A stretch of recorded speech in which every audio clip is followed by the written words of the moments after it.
नमस्कार.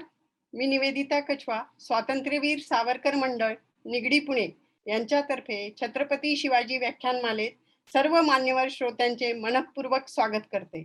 दरवर्षीप्रमाणे यावर्षीही कालपासून व्याख्यानमालेला सुरुवात झाली. आज व्याख्यानमालेचा दुसरा दिवस. जुन्या स्मृतीचं सुंदर लेणं मनामध्ये ठेवू, ऑनलाईन भेटूनी आठवणी देऊ घेऊ, यावेळी नाही समक्ष भेट. आभासीच भेटू, शब्दांनी दिलेली आपुलकी मनामध्ये जपू, मनामध्ये जपू. आजचा विषय परिचित, अपरिचित सावरकर. हा विषय मांडण्यासाठी लाभलेले वक्ते माननीय अक्षयजी जोग यांचा मी थोडक्यात परिचय करून देते. श्री अक्षयजी जोग पुणे येथे वास्तव्यास असून इलेक्ट्रॉनिक्स इंजिनियर आहेत. MNC मध्ये कामाला आहेत. स्वातंत्र्यवीर सावरकर आक्षेप आणि वास्तव्य हे सावरकरांवरील सर्व आक्षेपांचे पुराव्यासहित खंडन करणारे त्यांचे पुस्तक प्रकाशित झालेले आहे. 1.5 वर्षात 9 आवृत्त्या तसेच इंग्रजी, हिंदी आणि गुजरातीमध्ये अनुवादही झाले आहे. विक्रम संपत यांच्या गाजलेल्या सावरकर इंग्रजी चरित्राच्या मराठी अनुवादासाठी अक्षयजींची निवडही झालेली. अक्षयजींच्या आगामी पुस्तकांमध्ये स्वातंत्र्यवीर सावरकर परिचित, अपरिचित, Veer Savarkar a social revolutionary ही पुस्तके आहेत. अक्षयजींचा मराठी आणि हिंदी वृत्तवाहिन्यांवरील चर्चेतही सहभाग असतो. तरुण भारत, विवेक, एकता मासिक आणि ऑर्गनायझर यामध्ये नियमित लेखन करणारे अक्षयजींनी आतापर्यंत मुंबई, ठाणे, डोंबिवली, पुणे, नाशिक, जळगाव, नागपूर, सांगली, बेळगाव, इंदूर, जबलपूर, बडोदा, नवी दिल्ली, जयपूर, अंदमान येथे मराठी, हिंदी, इंग्रजीमध्ये व्याख्याने दिलेली आहेत. सावरकर हिंदुत्व, राष्ट्रवाद, भारतीय संस्कृती, भारतीय क्रांतिकारक, भारतीय स्वातंत्र्य लढा आणि 20व्या शतकातला महाराष्ट्र हे अक्षयजींचे अभ्यासाचे विषय आहेत. असं श्रेष्ठ समाजात क्रांती घडवणारं व्यक्तिमत्व असणाऱ्या अक्षयजींना मी स्वातंत्र्यवीर सावरकर मंडळातर्फे विनंती करते की त्यांनी आपल्या व्याख्यानमालेच्या दुसऱ्या पुष्पाला सुरुवात करावी. धन्यवाद. नमस्कार. स्वातंत्र्यवीर सावरकर मंडळ निगडी या छत्रपती शिवाजी महाराज व्याख्यानमालेमध्ये त्यांनी मला बोलण्याची संधी दिली त्याबद्दल सर्व पदाधिकारी यांचे मी मनपूर्वक पहिले धन्यवाद व्यक्त करतो आणि त्यांच्या या व्याख्यानमालेच्या पुढील सगळ्या पुष्पासाठी मी सर्वांचा शुभेच्छा देतो. आपला आजचा विषय आहे स्वातंत्र्यवीर सावरकर परिचित आणि अपरिचित. नुकतंच माझं या विषयावरती पुस्तक घेऊ घातलेलं आहे. त्या निमित्ताने सावरकरांचे काही परिचित अपरिचित पैलू मांडण्याचा मी प्रयत्न केला आहे. स्वातंत्र्यवीर सावरकर आपल्याला एक क्रांतिकारकांचे मुकुटमणी, एक थोर समाज सुधारक किंवा त्या पलीकडे हिंदुत्व मांडणारे एक नाटककार, महाकवी आणि महान वक्ते, ओजस्वी वक्ते अशी आपल्याला सावरकरांची सगळ्यांना आपल्याला त्यांची एक ओळख, त्यांचा हा पैलू आपल्याला माहिती असतो. पण त्या पलीकडे सुद्धा सावरकरांचे काही परिचित काही अपरिचित असे पैलू आहेत की ते विविध त्यांच्या वाङ्मयामध्ये, विविध चरित्रामध्ये विखुरलेले आहेत. काही उपलब्ध नाहीयेत, काही नवीन संशोधनात पुढे आलेले आहेत. ते मी या पुस्तकातून मांडण्याचा प्रयत्न केला आहे आणि त्यातील काही निवडक त्यांचे पैलू मी आजच्या व्याख्यानामध्ये मांडण्याचा प्रयत्न करतो. कारण सगळेच पैलू काही इथे वेळेच्या मर्यादेमुळे मांडता येणार नाहीत.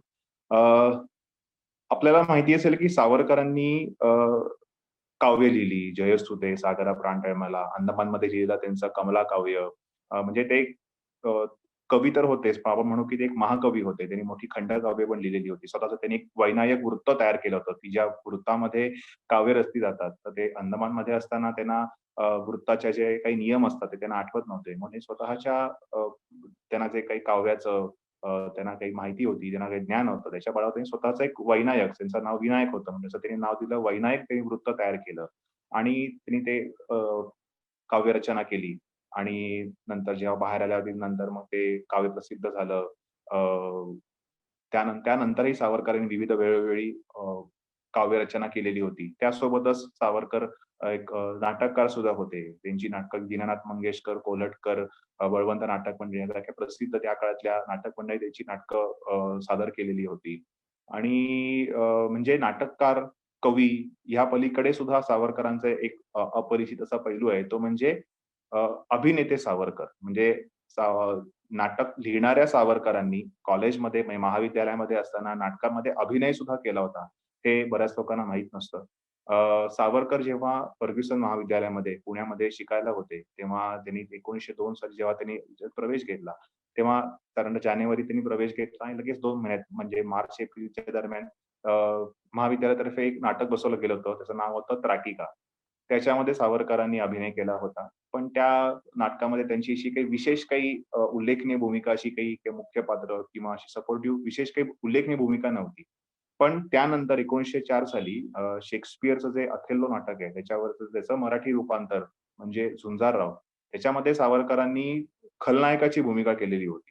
आणि ते नाटक चांगलंच गाजलं होतं. नंतर त्याचे 2-3 प्रयोगही झाले ते विविध ठिकाणी पुण्यामध्येच. तर म्हणजे नाटक लिहिणाऱ्यांचे क्रांतिकारक इतके महान व्यक्तिमत्वाचा हा त्यांचा एक अभिनय अभिनेता म्हणून सावरकरांचा हा पैलू आपल्याला फार काही ज्ञात नसतो. तर सावरकरांनी 2 नाटकात कामं केलेली होती असं त्यांच्या कागदपत्रामध्ये, चरित्रामध्ये असा उल्लेख आढळतो. एक जसं मी म्हणालो त्राटिका नाटक, दुसरं म्हणजे झुंजारराव. ते शेक्सपियरच्या अथेल्लो या नाटकावरचं मराठी रूपांतर होतं. त्यात त्यांनी अयागो या पात्राची खलनायकाची चक्क सावरकरांनी भूमिका वठवली होती आणि त्याचं चांगलं कौतुकही तेव्हा झालेलं होतं. त्यामुळे नाटककार, कवी सावरकर, क्रांतिकारक सावरकर, समाजसुधारक सावरकर, हिंदुत्व मांडणारे सावरकर हे एक त्यांच्या महाविद्यालयीन काळामध्ये अभिनेते सुद्धा होते. हा एक त्यांचा आपण अपरिचित पैलू त्या निमित्ताने मांडू इच्छितो. अ, त्यानंतर आपल्याला माहिती असेल की सावरकर जेव्हा त्यांच्या अभिनव भारत संघटना, मित्रमेळा किंवा राष्ट्रभक्त समूह या त्यांच्या सगळ्या क्रांतिकारक संघटनेची जेव्हा ते स्थापना करून त्याचा प्रचार विस्तार करत होते. त्यावेळेला सावरकरांनी अर्थातच भारताचा इतिहास वाचलेला होता. त्याचा त्यांना चांगला अभ्यासही होता. पण सावरकरांचा जे इतर देश आहेत, युरोपातले देश म्हणा किंवा जगाच्या इतिहासामध्ये ज्या ठिकाणी क्रांत्या झाल्या, तर तेव्हा सावरकरांनी विविध जगातल्या विविध क्रांत्यांचा अ, अभ्यास केला होता. त्याच्यामध्ये सध्या सगळीकडे जो कोरोना प्रकरण जे गाजतंय, अ, मुख्यतः चीनपासून तो आलेला आहे. चीनमध्ये त्याचा उगम झाला. चीननीच तो एक जैविक हत्यार म्हणून त्याचा वापर करून अख्ख्या जगभर पसरवला. अशी त्याची विविध मतांतरे आहेत. तर त्या चीनचा सुद्धा सावरकरांनी त्यांच्या क्रांत्यांचा अभ्यास केला होता. चीनची जी जेव्हा चीनला स्वातंत्र्य मिळालं 48 साली अ, त्याचाही सावरकरांनी अ, अभ्यास केला होता. त्याच्या आधी सुद्धा जेव्हा चीन पारतंत्र्यामध्ये होता, तेव्हाही सावरकरांनी त्या चीनच्या एकंदरीत इतिहासाचा चांगला अभ्यास होता.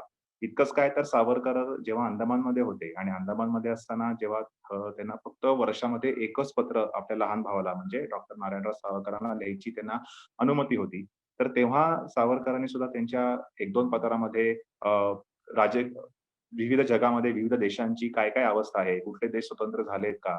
किंवा सध्या त्यांची काय अवस्था आहे? याच्यामध्ये सावरकरांनी चीन, विशेष करून चीन या देशाचा उल्लेख केलेला आढळून येतो. म्हणजे चीनमध्ये काय घडामोडी घडतायत? चीन स्वतंत्र झालाय का? कारण चीनमध्ये रस असण्याचं कारण असं होतं, की चीन हा खूप महाकाय देश होता. जसा भारत हा खूप मोठा देश आहे, विशाल देश आहे क्षेत्रफळ लाभलेला. तसा चीन सुद्धा एक विशाल महाकाय क्षेत्रफळ असलेला देश होता. त्यांची लोकसंख्या सुद्धा भारतासारखीच आणि त्याच्या किंबहुना जास्त लोकसंख्या आहे. इतकंच नाही तर जसा भारताला प्राचीन इतिहास आहे, म्हणजे जगाच्या असा विचार करता, की कुठल्या देशाला खूप प्राचीन इतिहास आहे. तर त्याच्यामध्ये 2 देश आपण मुख्यत्वे करून म्हणू शकतो. एक म्हणजे भारत, दुसरा म्हणजे चीन. त्यामुळे चीन आणि भारत हे लगत-लगतचे असे 2 देश आहेत. त्यांचं क्षेत्रफळ खूप मोठं आहे. लोकसंख्या खूप मोठी आहे. त्यांना दोघांनाही प्राचीन मोठा दोघांना इतिहास लाभलेला आहे. त्यामुळे सावरकरांचं चीनवर जसं सावरकरांचं युरोप, अमेरिका अ, आणि आफ्रिका देशांवर लक्ष होतं. त्याच्या इतिहासावर लक्ष होतं. तर सावरकरांचं चीनवर सुद्धा लक्ष होतं. आणि म्हणूनच सावरकरांनी या अध्ययनातनं सावरकरांचं चीनी कम्युनिस्ट क्रांती झाली. सावरकरांनी कार्ल मार्क्स वाचला होता. कम्युनिझमचा सावरकरांचा अभ्यास झालेला होता. बरेचसे त्यावेळेचे सावरकरांचे सहकारी नंतर कम्युनिझमकडे वळाले होते किंवा काही बरेचसे कम्युनिस्ट सहकारी सुद्धा सावरकरांचे प्रशंसा करायचे. उदाहरणार्थ मानवेंद्रनाथ रॉय म्हणजे एम-एन रॉय, की ज्यांना आपण मोठे ज्यांनी कम्युनिझम हा विचार प्रणाली भारतामध्ये आणली किंवा त्याचा प्रचार प्रसार भारतात मुख्यत्वे करून केला असं म्हणलं जातं. तर त्यांनी स्वतः सावरकरांच्या प्रशंसा केली आहे, की आम्हाला देशभक्तीची आणि क्रांतिकाराची प्रेरणा सावरकरांकडनं मिळाली, असं त्यांनी स्वतः मांडलेलं आहे. श्रीपाद कृष्ण डांगे यांनी सुद्धा सावरकरांबद्दल प्रशंसोद्गार काढलेले आहेत. सावरकरांचा जेव्हा प्रायःपेशनानंतर म्हणजे मृत्यूनंतर जेव्हा संसदेमध्ये अ, अ, इतक्या महान क्रांतिकारकाला श्रद्धांजली या संसदेमध्ये अर्पण करावी म्हणून जनसंघाचे एक खासदार आणि दुसरे कम्युनिस्ट खासदार त्यांचं नाव होतं हिरेन मुखर्जी यांनी ठराव मांडला होता की सावरकरांना आपण श्रद्धांजली व्हावी आणि त्यावेळेचे विविध कम्युनिस्ट सावरकर सगळ्यात रत्नागिरीमध्ये सावरकर असताना त्यांचे एक जवळ सहकारी होते. त्यांचं नाव होतं नारायण सदाशिव बापट, नास बापट. ते स्वतः एक जसं मगाशी मी उल्लेख केला त्यांचा एम.एन. रॉय. ते त्या रॉय त्यांची विचारसरणी अंमलात आणणारे एक रॉयवादी कम्युनिस्ट नेते होते. पण सावरकरांचे सहकारी होते. ते सावरकरांवर पुस्तक लिहिलंय स्मृती पुष्पे. म्हणजे जेव्हा त्यांना तो रत्नागिरीमध्ये सावरकरांचा सहवास लाभला 10-13 वर्ष. त्या आठवणींवर आधारित ते पुस्तक आहे. त्यामुळे सावरकरांचा कम्युनिझमचा अभ्यास होता. त्यांचे काही सहकारी होते, ते तेव्हा कम्युनिस्ट होते किंवा नंतर कम्युनिस्ट झाले किंवा आधीच कम्युनिस्ट असणारे सहकारी सावरकरांची प्रशंसा सुद्धा करायचे. तर त्यामुळे सावरकरांनी जेव्हा चीनमध्ये कम्युनिस्ट क्रांती झाली, तिथे माओचं सरकार आलं. तर ते आल्यानंतर माओच्या सगळ्या त्यांनी हालचाली ह्याच्यावर सावरकरांचं लक्ष होतं आणि त्यावेळी सावरकरांनी केसरीमध्ये आधी एक लेख लिहिला होता आणि नंतर सावरकरांची केसरीने एक मुलाखत घेतलेली होती. जी सावरकर चरित्रामध्ये आपल्याला ती वाचायला मिळते. पण ती संपूर्ण मुलाखत किंवा विस्तृत स्वरूपात ती उपलब्ध नव्हती. ती प्रथमच या पुस्तकामध्ये मी पूर्ण त्या संपूर्ण लेखाचा आणि संपूर्ण त्यांच्या मुलाखतीचा समावेश केलाय. त्यामध्ये सावरकरांनी अ, भारताने अणुबॉम्ब, हायड्रोजन बॉम्ब इतकंच नाही, तर आज जसं आपण म्हणतो की चीननी या कोरोनाचा एक जैविक हत्यार म्हणून किंवा एक जंतू सगळीकडे पसरवण्याचा एक हत्यार म्हणून वापर केलेला आहे. तसं भारताने सुद्धा अशा प्रकारचं एक शस्त्र स्थापन करावं. का? का आपल्याला काही भारताला का कुठल्या देशामध्ये किंवा कुठल्या शत्रू राष्ट्रामध्ये किंवा जगामध्ये काही असे कुठले जंतू किंवा अशी जैविक हल्ला करून काही रोगराई निर्माण करायची नाहीये. पण जर समजा आपल्याकडे असं हत्यार असेल, तर इतर शत्रू राष्ट्र किंवा इतर देश आपल्याशी जरा बसकून राहतील. आपल्यावरती असा हल्ला करू शकणार नाहीत किंवा हल्ला करायला 10 वेळा विचार करतील. उदाहरणार्थ आज जे आपण मुख्य राष्ट्र जी मानतो बलवान विकसित राष्ट्र जसं अमेरिका, चीन, इंग्लंड, रशिया, जपान किंवा फ्रान्स, जर्मनी तर ह्याही सगळे अण्वस्त्र देश आहेत. त्यांच्याकडे अणुबॉम्ब आहे.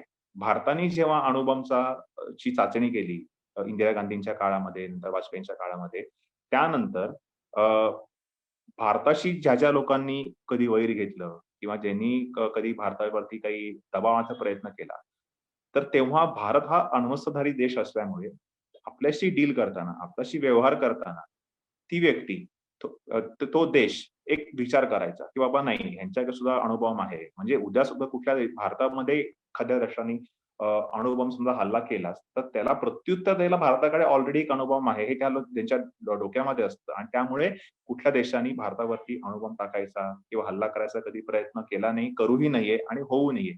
सांगायचा मुद्दा असा, की आमच्याकडे सुद्धा त्याचा प्रतिशोध घ्यायला आमच्याकडे तसं हत्यार आहे. जसं आपल्याकडे तसं ते न्यूक्लिअर बॉम्ब आहे, अणुबॉम्ब आहे. तसं त्यावेळेला सावरकर त्या लेखामध्ये, त्या मुलाखतीमध्ये स्पष्ट उल्लेख केलाय, की आपल्याकडे असं एक जैविक हत्यार असणं सुद्धा गरजेचं आहे.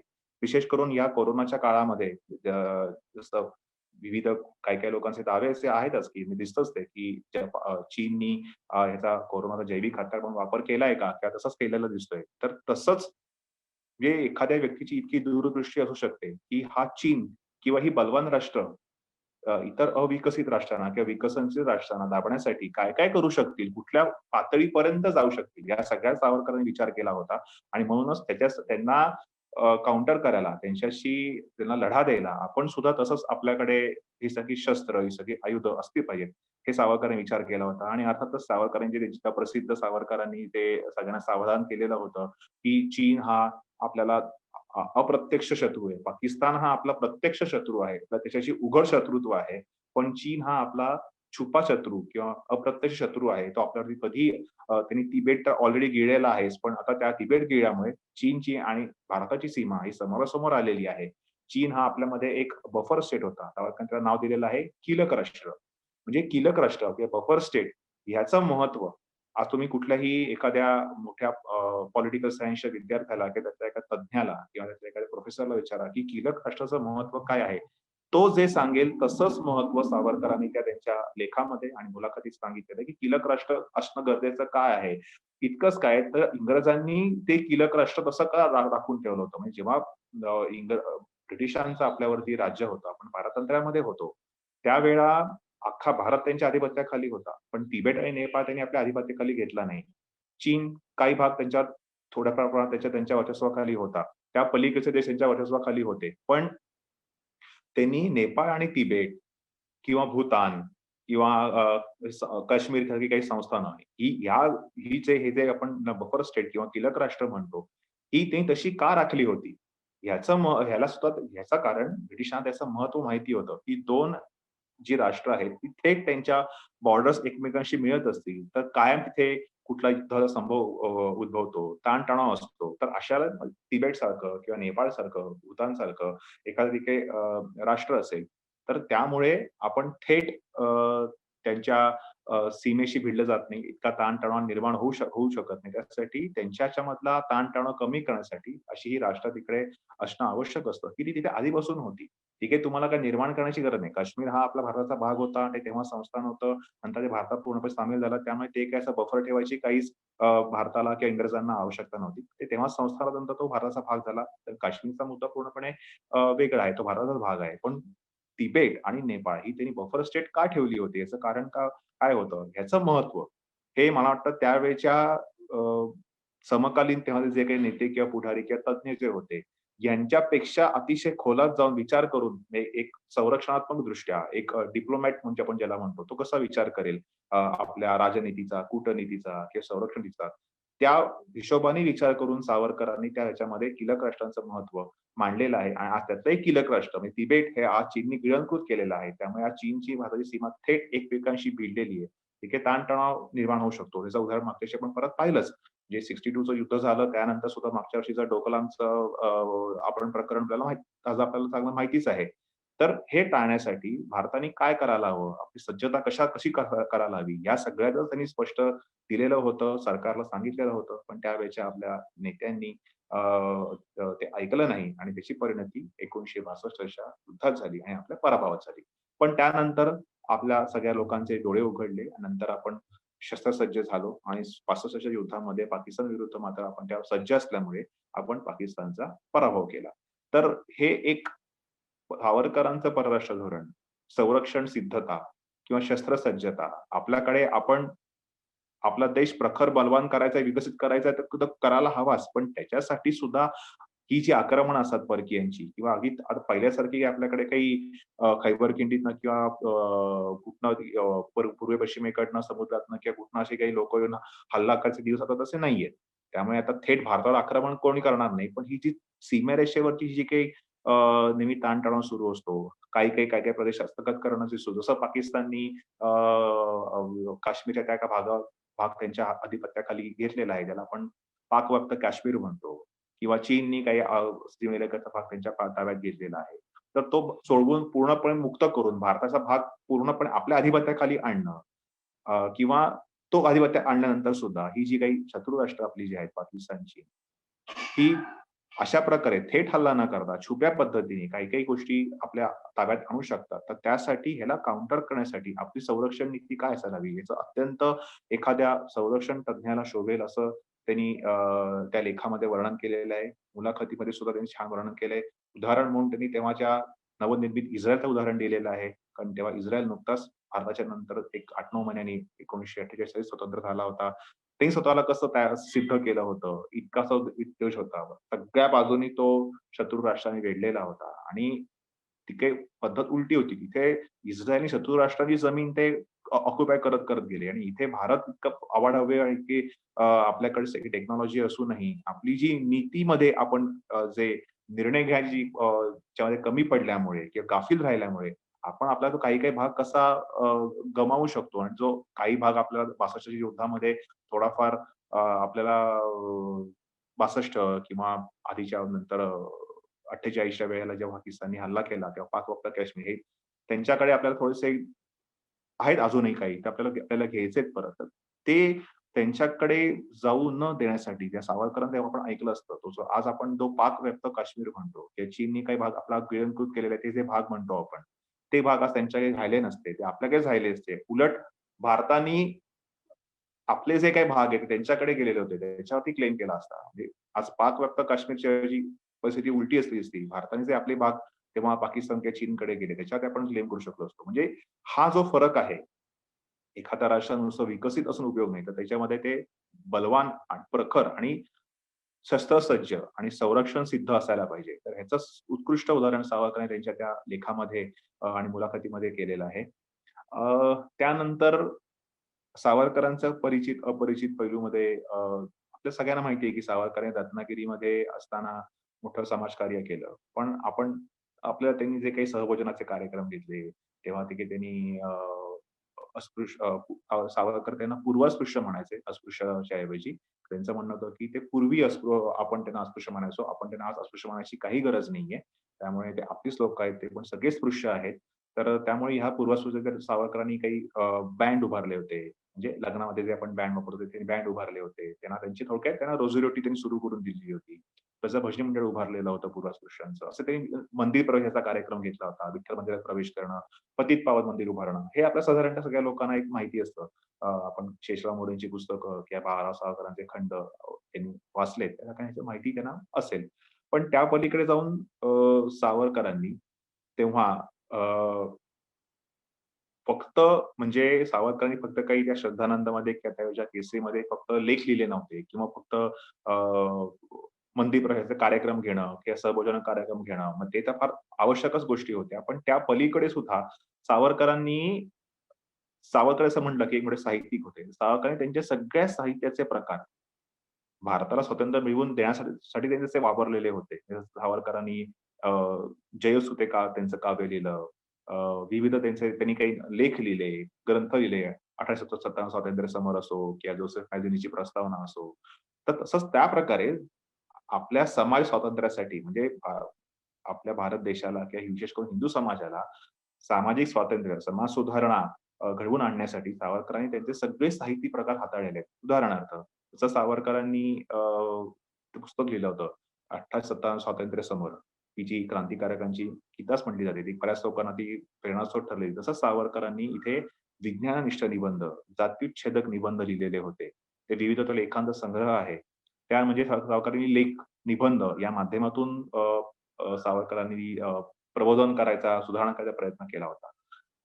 विविध साहित्य प्रकार हाताळणं म्हणजे काय? सावरकर जसे म्हटलं मी नाटककार होते. सावरकरांनी संगीत उत्तर केलं नाटक लिहिलेलं होतं. पानिपतच्या नंतर जो माधवराव पेशव्यांनी पानिपतचा सूड घेतला, त्याच्यावर दिलेलं नाटक. दुसरं नाटक होतं संगीत उशाप होतं. संगीत संन्यस्त खड्ग होतं. संगीत उशाप हे जे नाटक आहे, हे विशेष करून सावरकरांनी त्यावेळच्या काळामध्ये जी अस्पृश्यता होती, त्या अस्पृश्यता निर्मूलनावर जे कार्य केलेलं होतं, की त्याच्यावर जी जी अस्पृश्यता पाळली जायची तेव्हा, त्याच्यावर त्यांनी प्रखर टीका केलेली होती. म्हणजे सावरकरांनी नाटकाच्या माध्यमातून समाज प्रबोधनाचं काम केलेलं होतं. त्या पलीकडे सावरकरांनी काव्य लिहिलेली होती. मला देवाचे दर्शन घेऊन द्या. म्हणजे असं उदाहरण याचा मगाशी मी उल्लेख केला, की सावरकर सहकारी जे होते, रॉयवादी अ, नारायण सदाशिव बापट त्यांनी त्यांच्या स्मृतिपुष्पे या ह्याच्यामध्ये उल्लेख केलेला आहे, की मला देवाचे दर्शन घेऊ द्या, डोळे भरून मला देवासी पाहू द्या. हे पूर्वास्पृश्यांच्या मंदिर प्रवेशाकरता सावरकरांनी लिहिलेलं गाणं आहे. तर हे काव्य आहे. हे काव्य लिहिताना स्वतः ना. बापट तिथे उपस्थित होते आणि हे काव्य लिहीत असताना ते बापटांनी असा उल्लेख केलाय, की सावरकरांची जी लिखाणाची जी वही होती, ती सगळी पूर्णपणे अश्रूंनी भरलेली होती. म्हणजे सावरकरांच्या डोळ्यातनं अश्रू ओघळत होते. सावरकर रडत होते. म्हणजे बघा, की जे सावरकर अंदमानामध्ये काळ्या पाण्याची 50 वर्षांची जन्मठेपेची शिक्षा झाल्यावर सुद्धा कधी भावूक झाले नाहीत, रडले नाहीत, निराश झाले नाहीत. तेच सावरकर पूर्वस्पृश्यांसाठी मंदिर प्रवेशाचं काव्य लिहिताना भावूक झाले होते. म्हणजे सावरकरांसाठी जसं भारताचं राजकीय स्वातंत्र्य आवश्यक होतं. म्हणजे ब्रिटिशांच्या दास्यातून, शृंखलेतून, परदास्यातून आपल्या भारतवासियांना मुक्त करणं हे त्यांना जितकं आवश्यक वाटत होतं, तितकंच त्यांच्या दृष्टीने हा जो आपला पूर्वस्कृत समाज आहे त्याच्यावरती सवर्णांनी किंवा त्या ज्या कोणी लोकांनी त्यांना एक प्रकारच्या सामाजिक गुलामगिरीमध्ये ढकललेलं होतं. त्यांना त्यांचे मानवाधिकार सुद्धा त्यांना मिळवून देत नव्हते. तर त्यांना ते सामाजिक स्वातंत्र्य त्यांना मिळवून देण्यासाठी सुद्धा सावरकरांना काही खूप प्रयत्न केले. त्यांना ते पण म्हणजे राजकीय स्वातंत्र्य आणि सामाजिक स्वातंत्र्य हे दोन्ही सावरकर दृष्टीने अत्यंत भावनिक विषय होते आणि त्या दोन्ही गोष्टी सावरकरांनी त्यांचे सगळे साहित्यिक प्रकार, निबंध, नाटक, काव्य हे सगळे त्यांनी हाताळलेले होते. सावरकरांनी ती काही जी रत्नागिरी हिंदू महासभा होती, की ज्या माध्यमातून सावरकरांनी सगळे हे कार्यक्रम आखले होते. सगळे त्यांचे पूर्ण लेखनाचे म्हणा किंवा तसे चळवळीचे कार्यक्रम म्हणा, सहभोजनाचे, मंदिर प्रवेशाचे. त्या अ, हिंदू महासभेच्या जो आपण नेहमी ऑडिट करतो एखाद्या गोष्टीचं किंवा आपल्याला किती प्रॉफिट झाला, की आपल्याला किती शिल्लक आहे. तर त्याचा एक जेव्हा त्यांनी ऑडिट केलं आणि जी शिल्लक त्यांनी बघितली, तर त्यांच्याकडे फक्त ₹1.5 शिल्लक होता. म्हणजे अत्यंत राजकीय, सामाजिक आणि आर्थिक प्रतिकूल परिस्थितीमध्ये सावरकरांनी ते त्यांचं रत्नागिरीचं ते काम केलेलं होतं.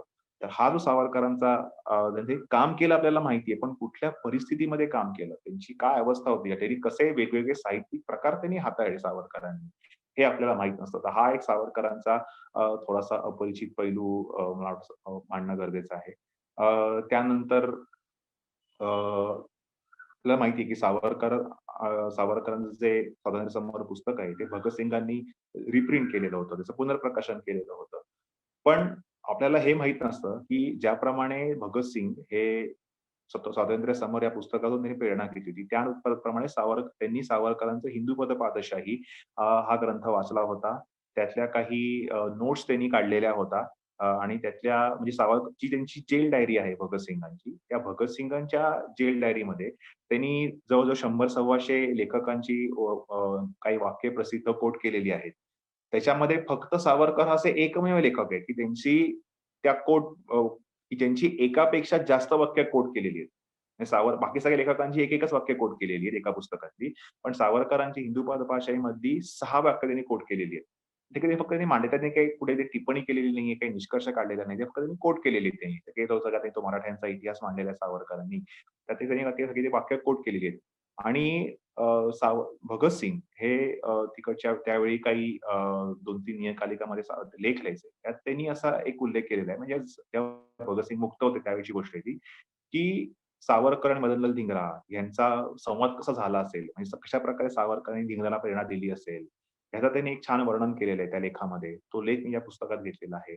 इतकंच नाही, तर सावरकर हे फक्त क्रांतिकारक नसून एक थोर मानवतावादी आहेत, असाही उल्लेख भगतसिंगांनी त्यांच्या त्या लेखामध्ये केलेला आहे, की म्हणजे की इतका जहाल क्रांतिकारक सावरकरांचा, जमिनीवर चालताना गवतात सुद्धा एखादं पातळ त्यांच्या पायाखाली तुडवलं गेलं, तर त्यांनी पण सावरकर दुःखी व्हायचे. असं त्यांनी भगतसिंगांनी वर्णन केलेलं आहे. मूळ लेख तो हिंदीमध्ये उपलब्ध आहे. जसं मराठी सुद्धा भाषांतर उपलब्ध आहे. पण मराठी भाषेत वाचू शकता. तर अशा काही थोड्याशा अपरिचित गोष्टी की भगतसिंगांनी त्यांच्या जेल डायरीमध्ये केलेली नोंद किंवा जसं आता मी म्हटलं, की त्यांचा धिंगरा सावरकरांचं वर्णन, ह्या गोष्टी पुढे मांडल्या आहेत. इतकंच नाही तर जसं मी उल्लेख केला, की स्वातंत्र्य समर हे पुस्तक 1857 स्वातंत्र्य समर हे पुस्तक आपल्याला त्याचा पूर्ण इतिहास माहिती आहे. सुभाषचंद्र बोसांनी पण त्याचं पुनर्प्रकाशन केलं होतं. मादाम कामा, लाला हरदयात यांनी पण त्याचं पुनर्प्रकाशन केलं होतं. पण आपल्याला हे माहीत नसतं, की हे जी सगळी पुस्तकं आहेत बोसांनी रिप्रिंट केलेलं किंवा भगतसिंगांनी रिप्रिंट केलेलं, ही सगळी त्यांची इंग्रजी पुस्तकं आहेत, की जेणेकरून पूर्ण भारतवासी लोकांना ते वाचता येईल वगैरे. पण सावरकरांनी हे मूळ पुस्तक लिहिलं होतं मराठीमध्ये. त्याचं मूळ मराठी हस्तलिखित हे सावरकरांनी लिहिलेलं होतं. त्याच्यावरनं कोरेगावकर कुंटे यांनी व्ही.व्ही.एस. अय्यर यांच्या देखरेखीखाली त्याचं इंग्रजी भाषांतर केलेलं होतं, की जेणेकरून आपल्याला ते तिकडे पब्लिश करण्यासाठी उपयोगी होईल. का आपल्याला माहिती आहे, की त्या पुस्तकावरती प्रकाशनाच्या आधीच बंदी आलेली होती आणि हे असं जगाचं एकमेव पुस्तक आहे, ज्याच्या प्रकाशनाच्या आधीच बंदी आलेली होती आणि म्हणून त्याचं इंग्रजी भाषांतर केलं आणि कारण मराठी देवनागरी लिपीचं युरोपमध्ये भारतात भाषांतर त्याचं प्रकाशन करणं अशक्य होतं. युरोपमध्ये त्यांनी प्रयत्न केले होते. तिकडे जर्मनीच्या काही जोडारी जे होते, कंपोझिटर होते, त्यांना तिथे पुस्तक दिलेलं होतं. पण त्यांना देवनागरी लिपीचा काही गंध नव्हता. त्यामुळे त्यांनी फार चुकीचं सगळं त्यांनी जुळणी केली सगळी. मग त्यांनी ठरवलं, की ह्याचं इंग्रजी भाषांतर करावं. मग ते भाषांतर केल्यानंतर त्यांनी ते कसं-कसं कुठे-कुठे नेलं. मग ते फ्रान्समध्ये गेलं, जर्मनीमध्ये गेलं. मग नंतर शेवटी हॉलंडमध्ये त्यांनी ते कसं प्रकाशित केलं आणि ते प्रकाशित झाल्यानंतर ते सगळीकडे वितरित झालं. सगळं अख्ख्या पूर्ण जगभर त्यांनी वितरित केलं. अगदी अमेरिकेत त्याला हरवल्याने त्याच्या कॉपीज काढल्या. मादाम कामानी फ्रान्स, जर्मनीमध्ये त्याच्या कॉपीज काढल्या. भारतामध्ये सुद्धा नंतर नेताजी सुभाषचंद्र बोस, भगतसिंग यांची कॉपीज काढल्या. काही त्याची तमिळ पण आवृत्ती उपलब्ध आहे. पण जे मूळ मराठी हस्तलिखित आहे, त्याच्यावरनं काही पुस्तक मराठी भाषेमध्ये येऊ शकलं नाही. तर ते मूळ मराठी हस्तलिखित कोणाकडे होतं? मग ते कोणी कसं कुठे-कुठे काय-काय नेलं? त्याचा कसा प्रवास झाला? आणि नंतर ते 1948-49 साली सावरकरांच्या हातामध्ये आलं आणि मिळालं ते पण त्यात ते काय ते पूर्ण अ, थोडं तसं ते अपूर्ण होतं. तर काही त्रुटी होत्या. मग त्या सगळ्या त्रुटी सगळ्या निस्तरून मग सावरकरांनी त्याच्यापासून नंतर मग मूळ मराठी हस्तलिखितावरनं कसं पुस्तक प्रकाशित केलं. त्यावेळेला स्वातंत्र्य समर पुस्तक हे मराठीमध्ये उपलब्ध होतं. स्वातंत्र्यपूर्व काळात सुद्धा. पण ते इंग्रजीवरनं मराठी भाषांतरित केलेलं पुस्तक होतं. म्हणजे त्याच्यामध्ये जे सावरकरांची जी शैली आहे, त्याचं जी एक त्यांची जी विशेष लिखाण शैली आहे, त्याचा फ्लेवर त्याची जी मजा त्याच्यामध्ये नव्हती. तर ती जी मजा आपल्याला नंतर त्या हस्तलिखितातनं कशी मिळाली? ते कोणी शोधून पाठवलं सावरकरांना? कसं-कसं पाठवलं? त्यांचं नाव होतं कुटिन्नो. ते गोव्याचे होते कुटिन्नो. ते नंतर त्यांनी सगळं हे इतके वर्ष त्यांचे अभिनव बाराचे काही कागदपत्र आणि हे त्यांचं मूळ मराठी हस्तलिखित त्यांनी कसं जपून ठेवलं आणि मग त्यांनी सावरकरांकडे कसं पाठवलं भारतामध्ये, हा सगळा जो इतिहास आहे, त्यात कोण-कोण सामील होतं, हे पण मी डिटेलमध्ये त्या पुस्तकात घेतलेलं आहे. तर हा जो एक म्हणजे समोर पुस्तकाने निर्माण केलेला इतिहास आपल्याला माहिती असतो. पण त्या मराठी हस्तलिखिताचा इतिहास जो आहे, तो पण एक छान असा रोमहर्षक इतिहास आहे. तो मी ह्याच्यामध्ये मांडला आहे. तो तुम्हाला मी जस्ट थोडक्यात सांगितला. तुम्हाला डिटेल वाचायचं असेल तर ते पुस्तकातनं तुम्ही लेख स्वरूपात वाचता, तर तुम्हाला जास्त मजा येईल. त्यानंतर अ, अशी एक मजा आहे, की आपण नेहमी ऐकतो, की सावरकर अर्थात आपल्याला म्हणजे ह्यात काही खोटं नाहीये. सावरकर आणि काँग्रेस यांचे मतभेद होते, आहेत. विरोध होता काही ठिकाणी. अजूनपर्यंत आपल्याला दिसून येतं ते ही गोष्ट. पण ह्याच्या पलीकडे इतिहास हा नेहमी कधीही काळा किंवा पांढरा किंवा ब्लॅक एंड व्हाईट असा नसतो. तो नेहमी ग्रे शेड त्याला असते. एक राखाडी शेड असते त्याला. आणि जसा इतिहास असतो, तसा तो पुढे मांडणं हे लेखकाचं किंवा संशोधकाचं काम असतं. तर एक इतिहास अभ्यासक, इतिहास संशोधक म्हणून विशेषतः करून सावरकरांच्या इतिहासाचा अभ्यासक, संशोधक म्हणून याच्यामध्ये एक विशेष मी असं एक गोष्ट समाविष्ट केली आहे. त्यात म्हणजे अशी आहे की आपल्याला सावरकर आणि काँग्रेस यांचे मतभेद किंवा ह्यांचा विरोध हे आता आपण मांडलेलं आहे. त्यात काही चूक नाही, गैर नाही. ते त्यांनी मान्य केले, सावरकरांनी सुद्धा मान्य केले. पण असे आपल्याला काही-काही उतारे किंवा काही-काही आपल्याला असे पुरावे सापडतात, की जिथे सावरकरांनी काँग्रेसचं कौतुक केलंय, विशेष करून महात्मा गांधी आणि जवाहरलाल नेहरू यांचं कौतुक केलंय. काँग्रेसनी सावरकरांच्या सुटकेसाठी ठराव मांडलेले आहेत. उदाहरणार्थ, मी या लेखात विशेष करून उल्लेख केलाय तो म्हणजे काँग्रेसचं अधिवेशन झालं होतं काकीनाडामध्ये 1922-23 साली. तर त्यामध्ये काँग्रेसच्या अध्यक्षांनी बरं ते अध्यक्ष कोण होते? तर ते अध्यक्ष कोणी काही काँग्रेसमधला काही कुठला उजवा गट, हिंदुत्ववादी गट, जहाल गट वगैरे असे काही नव्हते किंवा टिळकवादी, मुंजेवादी किंवा हेडगेवारांचे कोणी सहाय्यक वगैरे असे किंवा असे कोण नव्हते. मुस्लिम लीगचे सदस्य, मुस्लिम लीगच्या स्थापनेच्या वेळी उपस्थित असणारे, खिलाफत आंदोलनामध्ये प्रसिद्ध अली बंधूंपैकी मौलाना मोहम्मद अली हे त्या अधिवेशनाचे अध्यक्ष होते आणि त्या अध्यक्षांनी सावरकरांची सुटका करावी, असा ठराव मांडलेला होता आणि तो ठराव आश्चर्य म्हणजे बहुमतांनी मंजूर झालेला होता. त्यावेळेला सावरकरांवरती एका महिला सदस्यांनी उर्दू गाणं म्हटलेलं होतं आणि दुसरी गंमत अशी, की त्याच अधिवेशनामध्ये चंदावरकरांवरती त्यांच्या निधन झालं म्हणून त्याच्या श्रद्धांजलीपर ठराव मांडलेला होता. आता ह्या चंदावरकरांनी न्यायमूर्ती असताना त्यांनी सावरकरांना जी शिक्षा ठोठावली अंदमान जन्मठेपेची एक जन्मठेपेची शिक्षा ठोठावताना जे न्यायमूर्ती होते ते चंदावरकरच होते. मग त्याच्यावरती एका व्यक्तीने उभं राहून सांगितलं, की तुम्ही सावरकरांनी सुटकेचा ठराव मांडताय. दुसरीकडे तुम्ही चंदावरकरांनी की ज्यांनी सावरकरांना अटकेसाठी निर्णय दिलेला होता, त्यामुळे त्यांचा पण ठराव मांडताय. तर हे कसं काय होऊ शकतं विरोधाभास वगैरे. याच्यावरती त्यांना मग तिकडे तुम्ही खाली बसा, खाली बसा असं आरडाओरडा सुरू झाला. त्यांना खाली बसवलं गेलं. बरं ही सगळी जी मांडणी जी आहे म्हणजे सांगतोय ते, हे कुठल्या पुस्तकातली किंवा कोणी काही त्यांच्या प्रो काँग्रेस लीडरनी किंवा एखाद्या कुठल्या काँग्रेस विरोधकांनी मांडलेली नाहीये. त्यावेळेचा 1923च्या काकीनाडा काँग्रेसचा उपलब्ध असलेला त्यांनीच प्रकाशित केलेला रिपोर्ट अहवालच आहे. तो अहवालच मिळाला. त्या अहवालामध्ये आपल्याला सगळ्या नोंदी सापडतात. त्या अहवाल पण मी पूर्ण कोट केलेला आहे पुस्तकामध्ये, की कसं-कसं ठराव मांडला. व्ही-व्ही-एस अय्यर म्हणजे सावरकरांचे जे सहकारी होते लंडनमध्ये असताना, की ज्यांच्या देखरेखीखाली स्वातंत्र्य समर पुस्तकाचं इंग्रजी भाषांतर केलं गेलं. ज्यांना सावरकरांचं राइट हँड मानलं जायचं. ते व्ही-व्ही-एस अय्यर नंतर मग भारतामध्ये आले आणि ते ह्या व्ही-व्ही-एस अय्यर या काकीनाडा काँग्रेस अधिवेशनामध्ये उपस्थित होते. त्यांनी संपूर्ण राजकीय स्वातंत्र्याचा ठराव मांडला होता. पण तो ठराव फेटाळला गेला. तर अशा काही-काही गमतीदार रोचक गोष्टी आहेत, त्या या लेखामध्ये आलेल्या आहेत. बरं सावरकरांची जेव्हा सुटका झाली 1937 साली, सुटका झाल्यावरती पहिला प्रकट कार्यक्रम कोणी आयोजित केला होता? तर तो रत्नागिरी काँग्रेस कमिटी होती, त्यांनी तो आयोजित केला होता. सावरकरांनी काँग्रेसचा जो चरखा युक्त ज्याचा चरखा होता, तो तिरंगा ध्वज सावरकरांनी फडकावला होता. त्या त्यांनी भाषणही केलेलं होतं, की हा काँग्रेसचा ध्वज आहे, त्यामुळे त्यात मला तो ध्वज फडकवताना त्यात मला काही गैर वाटत नाहीये. आपण सगळे एक असं सावरकर ते भाषण जे आहे ते सावरकरांनी केलं. ते भाषण टाकलेलं आहे. महात्मा गांधींनी सावरकरांच्या सुटकेसाठी लेख लिहिले होते त्यांच्या यंग इंडियामध्ये. त्यांनी काय-काय प्रयत्न केले सावरकर सुटकेसाठी, ते याच्यामध्ये घेतलेलं आहे. नारायणराव सावरकर म्हणजे सावरकरांचे लहान बंधू, ज्यांनी सावरकरांच्या सुटकेकरता खूप प्रयत्न केले होते. त्या नारायणराव सावरकर हे आधी काँग्रेसमध्ये होते. पनवेल काँग्रेसमध्ये एक अधिवेशन झालेलं होतं. त्याच्यात ते स्टेजवरती उपस्थित होते. इतकंच काय त्या बाबाराव सावरकर काँग्रेसच्या एका अधिवेशनामध्ये अटक व्हायच्या आधीची गोष्ट. धुलियाला जे काँग्रेसचं अधिवेशन झालेलं होतं, तेव्हा पुढच्या काँग्रेसच्या अधिवेशनामध्ये, आधीच्या काँग्रेस अधिवेशनामध्ये जे ठराव झाले, ते ठराव पारित होऊन त्याच्यावरती काही कार्यवाही झाली का? याच्याकरता एक कमिटी स्थापन केलेली होती. त्या कमिटीमध्ये बाबाराव सावरकरांचं नाव होतं. म्हणजे बाबाराव सावरकर, सावरकर बंधू यांना काँग्रेस काही अस्पृश्य नव्हती. ते काँग्रेसपासून ते हात राखून नव्हते. वेळोवेळी शक्य तेव्हा ते काँग्रेसमध्ये अधिवेशनाला गेले, त्यांनी सहाय्य केलं. काँग्रेसने पण त्यांच्याकडनं सहाय्य घेतलं. काँग्रेसने सुद्धा सावरकर सुटकेसाठी ठराव केलेले होते. त्यावेळेच्या अधिवेशनामध्ये ठराव मांडलेले होते. ते बहुमताने मंजूर करून घेतलेले होते आणि या सगळ्याचा एकत्रित परिणाम होऊनच अखेरच सावरकरांची अंदमानातून आणि नंतर सगळ्या कारागृहातून मुक्तता झाली आणि मग त्यांना रत्नागिरीला स्थानबद्ध केलं. म्हणजे हा जो इतिहास आहे, ह्याच्यामध्ये मग आता सावरकर काँग्रेसचा वैर आहे, मग काँग्रेसची चांगली बाजू मांडणं चुकीचं आहे. त्या सावरकरांनी काँग्रेसचं कौतुक केलेलं हे मानणं चुकीचं आहे. अशा कुठल्याही प्रकारचं अ, चुकीची भावना एखाद्या अभ्यासकाने मांडणं अतिशय अत्यंत चूक आहे आणि ते इतिहासाशी अन्यायकारक ठरेल. त्यासाठी इतिहासाशी पूर्णपणे इमान राखून ह्या ज्या गोष्टी ज्या आहेत, काँग्रेसने कौतुक केलंय, केलंय. सावरकरांनी कौतुक केलंय. हा इतिहासाचा एक भाग आहे. ह्याच्यातनं कुठलाही निष्कर्ष काढायचा नाहीये.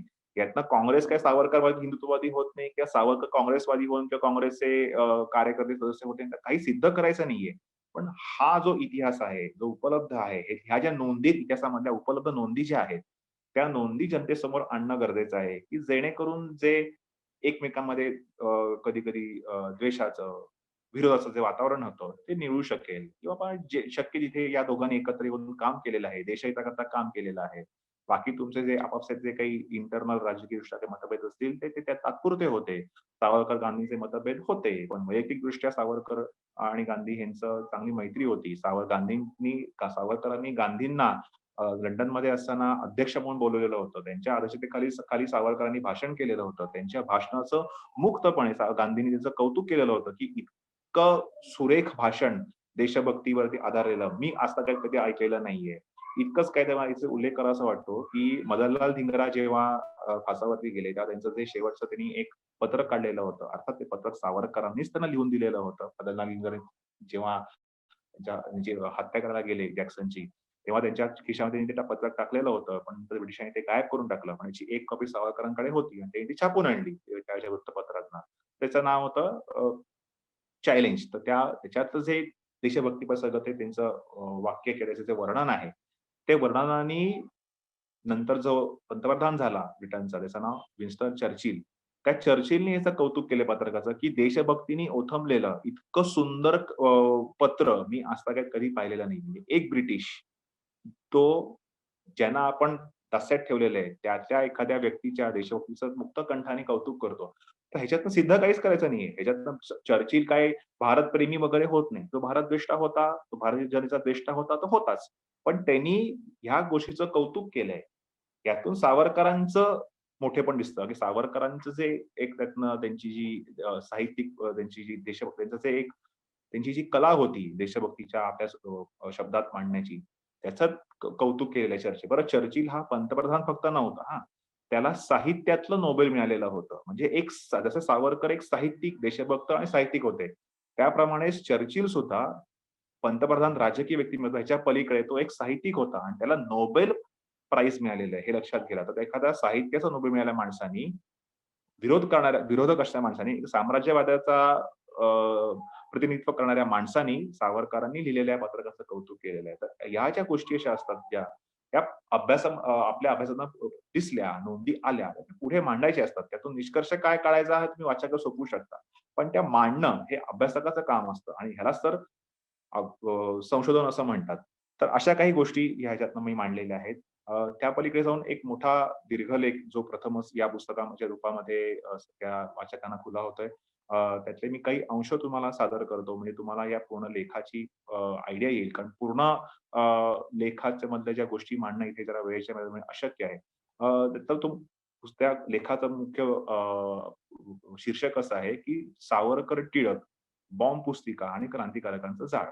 म्हणजे बॉम्ब ही विद्या, ही आपल्याला क्रांतिकारकांना मिळायला पाहिजे. ती खूप संहारक आहे.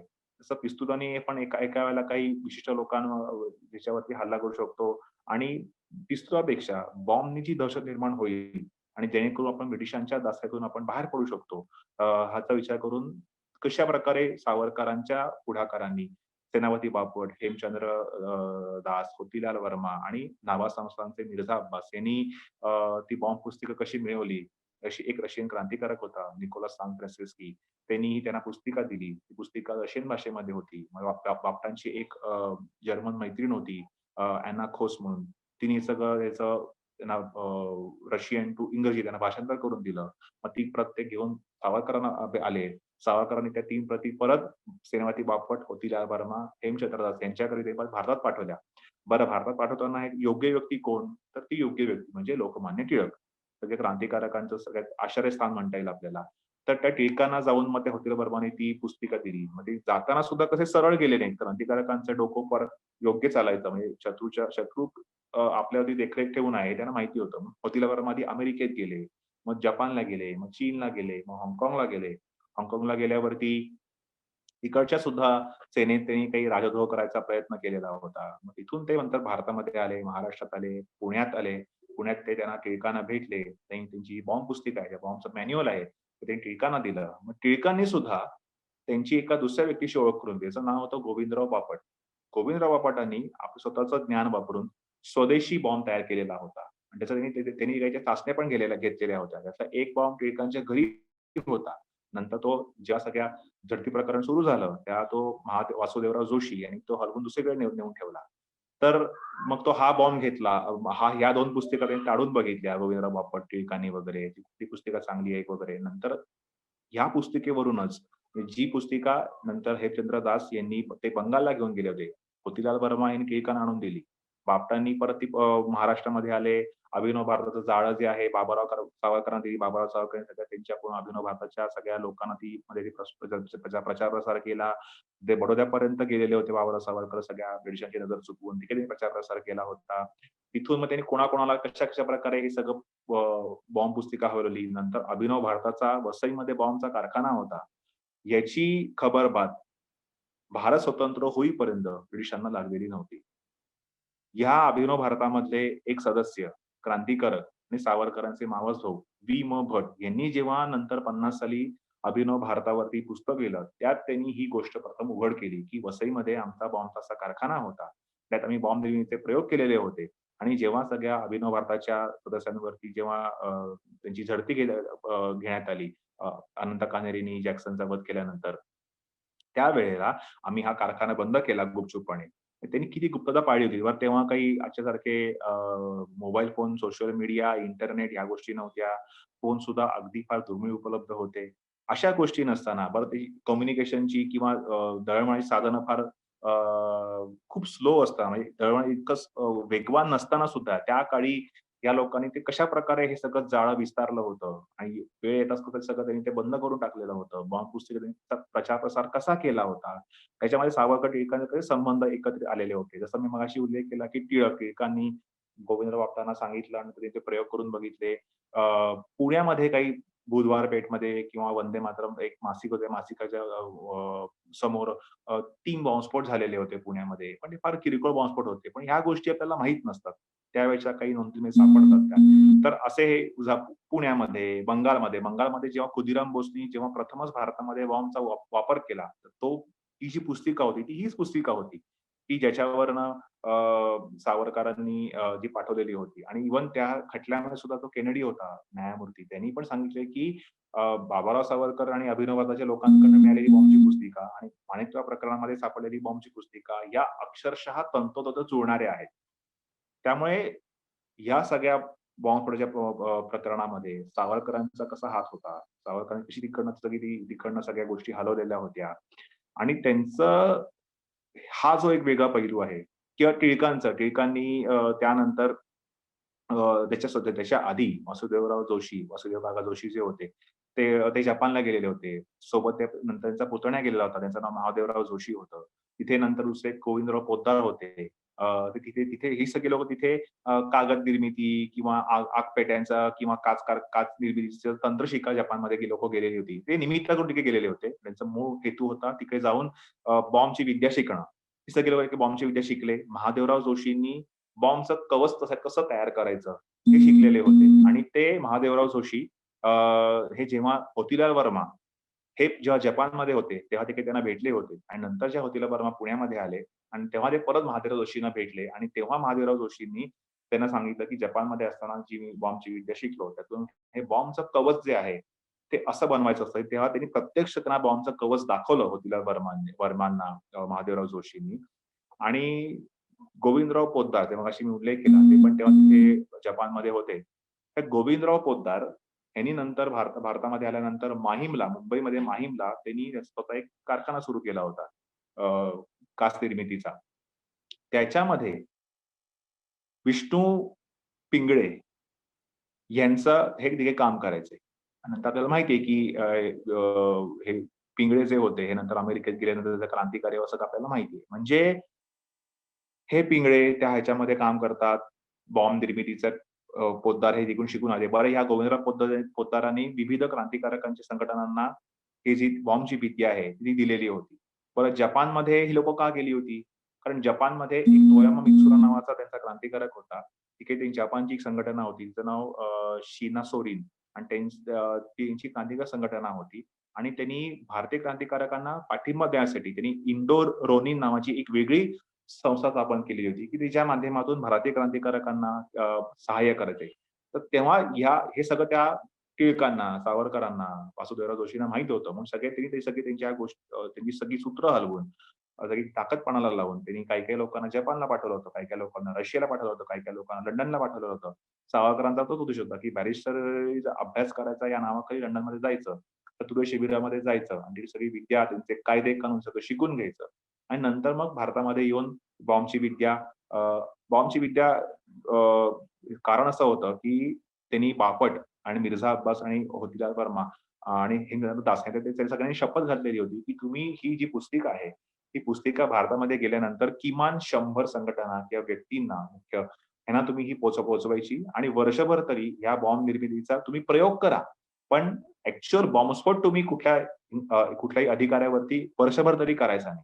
म्हणजे आपण पूर्ण हे जाळा निर्माण करायचा. नंतर या सगळ्या क्रांतिकारक संघटनांनी एकत्रितपणे उठाव करायचा, की जेणेकरून पूर्ण ब्रिटिश साम्राज्य हादरून जाईल आणि मग ते हादरल्याचं एक अनरेस्ट निर्माण होईल या ब्रिटिश साम्राज्यामध्ये त्याचा फायदा घ्यायचा. मग सैनिकांमध्ये विद्रोह करायचा आणि सैनिकांमध्ये पत्रकं पाठवायची. तिथे विद्रोह निर्माण करून सैनिकांना आपल्या बाजूला वळवून घ्यायचं. सैनिक आपले भारतीय भारतीय लोकच आहेत आणि मग अशा प्रकारे त्यांच्यावरती एक प्रकारे हल्ला करून ब्रिटिशांवरती आपल्या देशाला मुक्त करायचं आणि स्वातंत्र्य मिळवून द्यायचं. असा सगळा तो सावरकरांचा प्लॅन होता.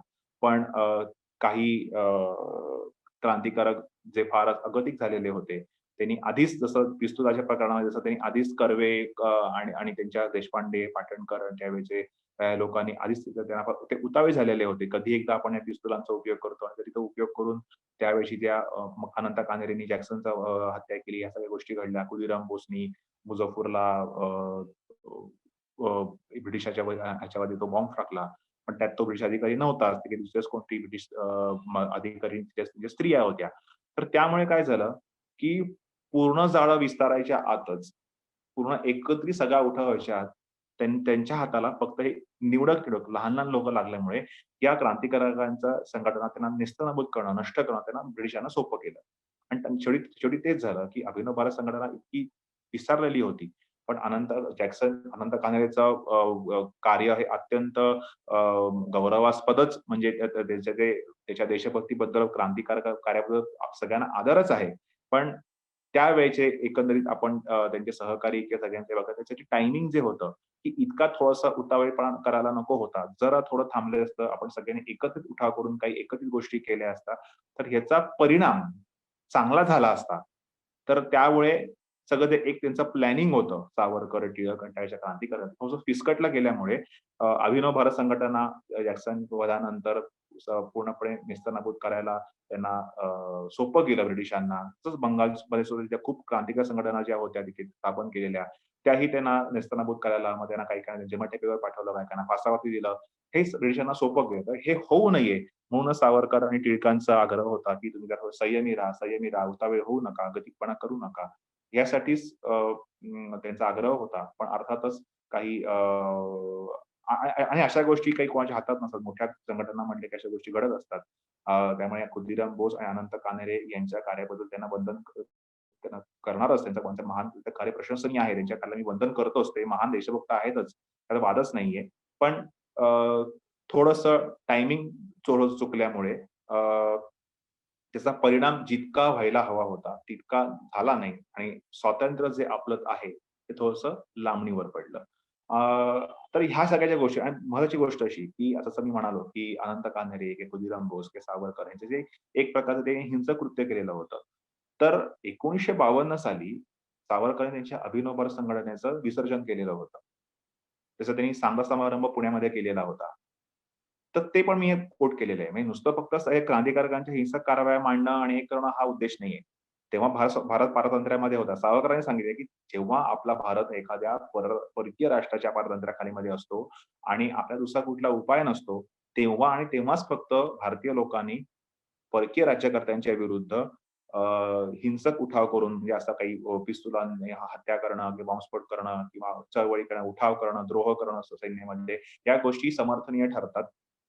पण हे करताना सुद्धा सावरकरांनी कधी ते केवळ ब्रिटिश आहेत म्हणून त्यांचा कधी द्वेष केला नाही किंवा त्या शत्रू मानला नाही.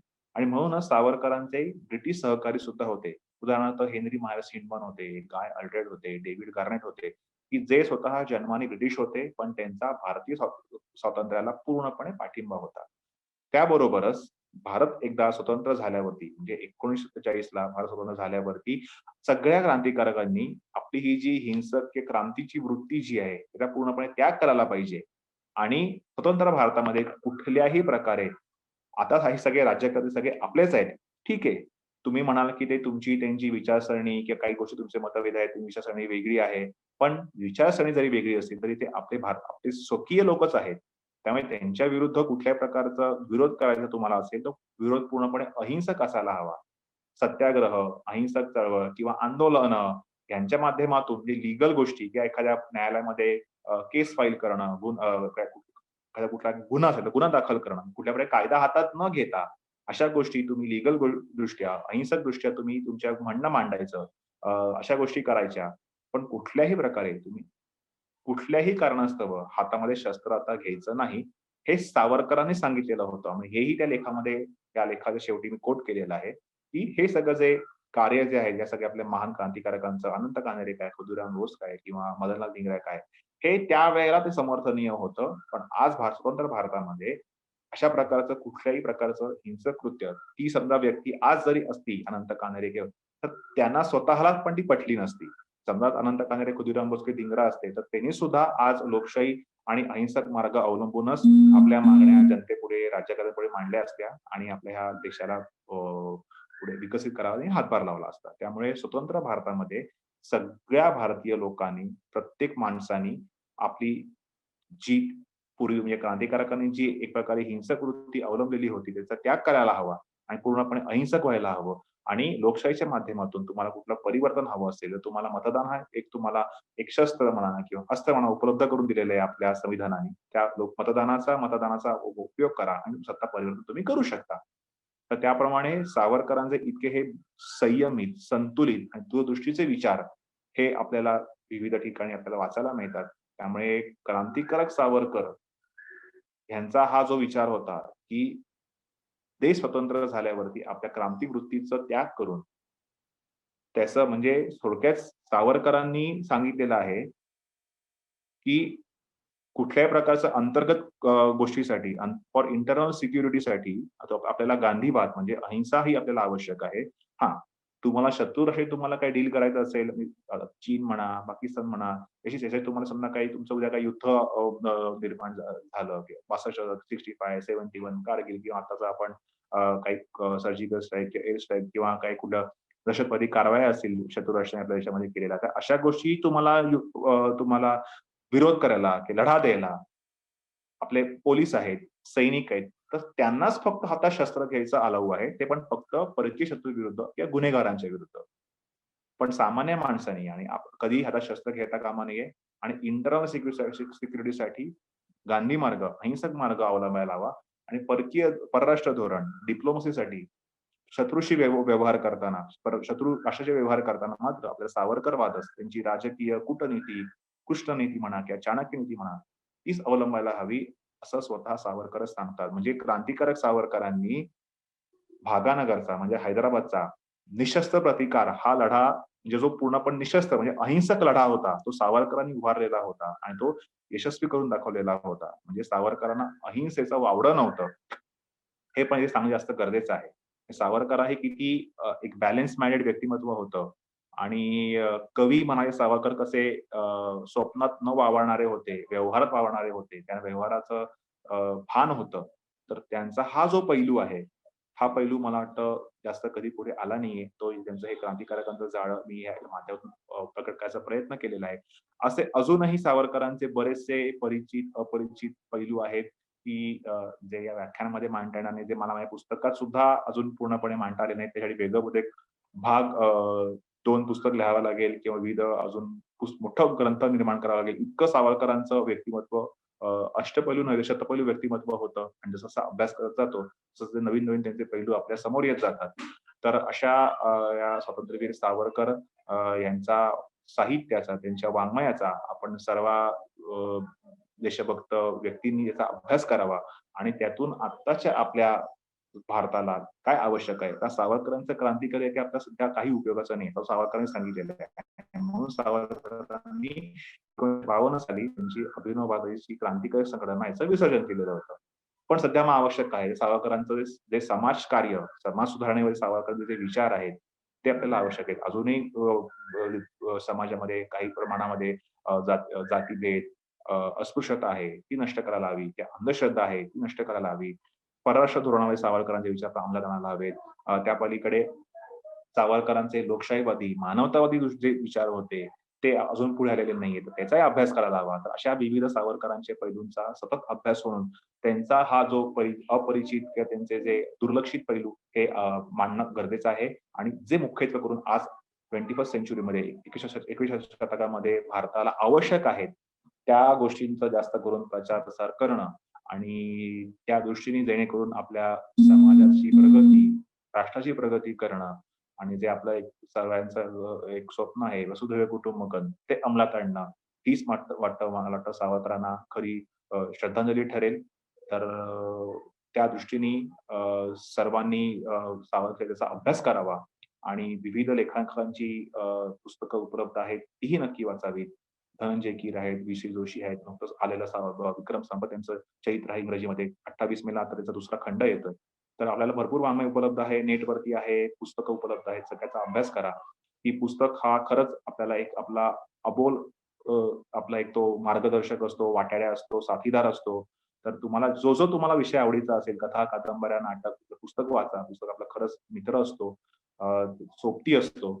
तर पुस्तक दिनाच्या निमित्ताने तुम्हा सर्वांना शुभेच्छा देतो आणि पुन्हा एकदा स्वातंत्र्यवीर सावरकर मंडळ यांचा आभार मानतो, की त्यांनी मला हा माझा विषय मांडायची संधी उपलब्ध करून दिली आणि त्यांच्या या छत्रपती शिवाजी महाराज व्याख्यानमालेसाठी माझ्या खूप खूप शुभेच्छा. धन्यवाद. जय हिंद. वंदे मातरम. खूपच छान अक्षयजी. खूप खूप धन्यवाद. खरा इतिहास खरंच या नवीन पिढीसमोर पुढे आला पाहिजे आणि तुमचे सगळे व्याख्यान श्रोत्यांनी खूप छान तल्लीन होऊन ऐकलेले आहे. मी पुढील सूत्रे आभारासाठी विकासजी देशपांडेंना सुपूर्त करते. धन्यवाद. नमस्कार श्रोत्यांनो. स्वातंत्र्यवीर सावरकर आज आपल्यातील अनेकांचे आराध्य दैवत आहे. पण त्याचबरोबर अनेकांचे स्वातंत्र्यवीर सावरकर व सावरकरांचे विचार यांच्याशी अजिबात सख्य नाही. सावरकरांना त्यांच्या विचारांना समजून घेणे एवढे सोपेही नाही. आज माननीय अक्षयजींच्या व्याख्यानातून आपल्याला स्वातंत्र्यवीर सावरकरांच्या भक्तांनाही अपरिचित असणारे स्वातंत्र्यवीर सावरकर समोर येण्यास व त्या माध्यमातून स्वातंत्र्यवीर सावरकरांवरील आपली श्रद्धा वाढवण्यास निश्चितच मोलाची मदत झाली आहे. मी विकास देशपांडे स्वातंत्र्यवीर सावरकर मंडळाच्या वतीने माननीय अक्षयजी जोग यांना मनपूर्वक धन्यवाद देतो. तसेच आज महाराष्ट्रातीलच नव्हे तर अन्य राज्यातील आणि परदेशातील विविध ठिकाणाहून या व्याख्यानासाठी ऑनलाईन सहभागी झालेल्या सर्व श्रोत्यांचेही मनपूर्वक आभार. उद्या सोमवार दिनांक 3 मे रोजी आजच्या प्रमाणेच सायंकाळी 7 वाजता पर्यावरण व भारतीय तत्वज्ञान या विषयातील मान्यवर अभ्यासक श्री विवेकराव देशपांडे आपल्याला मार्गदर्शन करणार आहेत. या व्याख्यानास आजच्या सारखाच आपला भरघोस प्रतिसाद असेल याची खात्री आहे. अपेक्षा आहे. सर्वांचे पुन्हा एकदा धन्यवाद.